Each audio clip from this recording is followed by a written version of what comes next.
There will be those who judge you. Always. There'll always be the handlers who shut down the truth.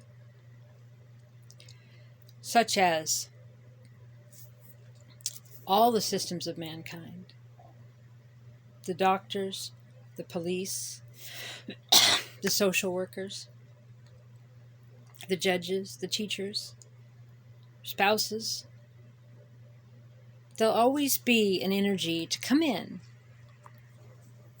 and try and stop you from being the you that you know yourself to be. It's like this constant test in a way, but it's also a realignment every second, or every Planck second, as Bashar says, to a new reality, a new timeline. I see so many people on social media now awakening to what many call the Mandela effect. It's actually a quantum shift. Today's, a lot of people are talking about the Richard Simmons one, right? Where he didn't have a headband, and in our reality, he had a headband. And in whatever reality we're in, he doesn't. But when you search for people who did the costume, he always did. You know, Bruce Springsteen, the same thing. It was a red hat in the back pocket. One of the big ones for me was Curious George, you know, the monkey. No tail in this reality. The heart was on the left in my reality. The sun was yellow. There's thousands of these. I know without a doubt these things were true in my reality. Ed McMahon isn't in this reality. It was always in my reality. Today I heard a new one, which I haven't researched yet. So I don't know, but about blood. You know, they used to say blood, your blood is blue when it's in your body. And if you get cut or something, it hits oxygen, then it turns red. Well, apparently that's not true in this reality. I haven't researched that one, but when I first found out about it in 2016, I always knew I didn't know I was shifting realities. I thought positive thinking creates positive. I didn't know it was a literal switch. And I knew that, like, we had this one desk we used to kind of call the haunted desk, because every time my mom leave her watch on it or whatever, it would disappear. But it was really a timeline shift. So I know it's always been there. But once I heard about what they called the Mandela effect in 2016, I was like, well, nothing really matters except for every trigger, every program within myself, because I'm projecting versions of reality. And it's quite gaslighting. Many people have, you know, really gotten quite disturbed by it.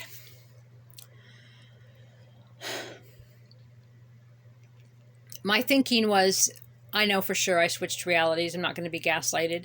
I know my heart was on the left. I had just had x-rays and ultrasounds because my doctor said she thought I had a heart attack. I know, I used to look right at the sun and really into pictures. For the 17 years prior, very much into digital photography and taking pictures directly into the sun. The sun was always yellow. It was never white. And so in this reality that it's white, color's different in everything. Like, for example, I have like a fluorescent green poster board, and it reflects the color fluorescent green. In the old reality, it never used to be like that. It was, you'd have to have glass or crystal or something else to reflect color. It didn't reflect off of a bag or a notebook or something like that. And so there's new species. There's so many new things.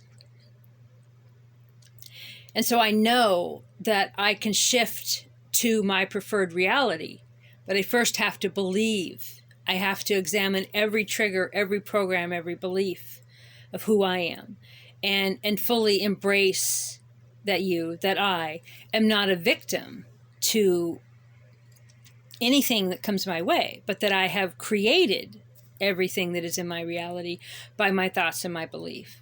And that anything can be said to me, anything can be done to me, anything can be presented. I can get anything in the mail, anything, you know, that shows up. And then I'm the one that puts the definition to what that means based on my programs and my beliefs.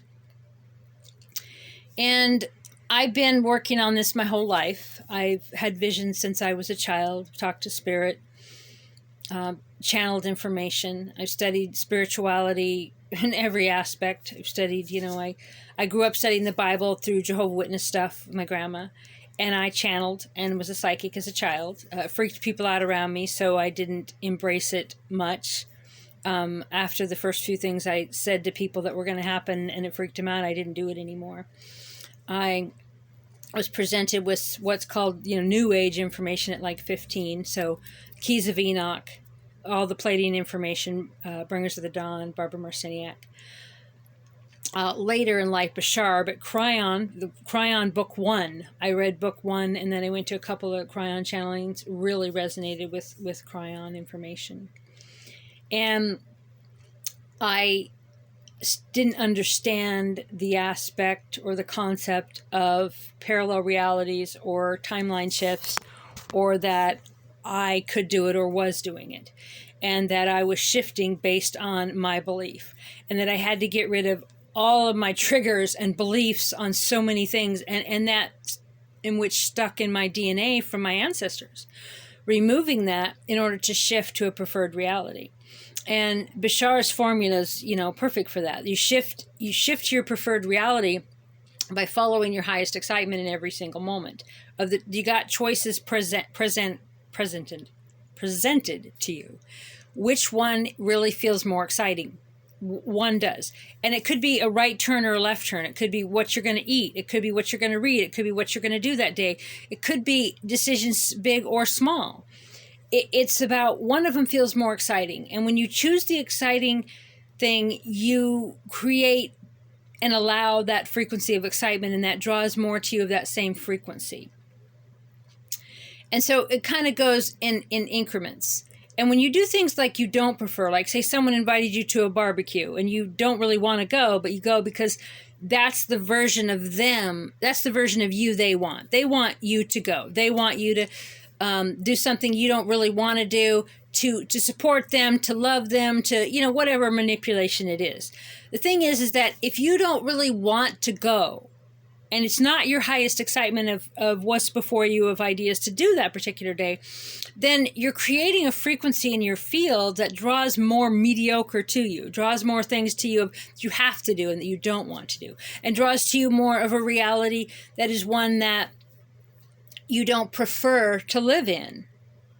And so that's kind of the key. But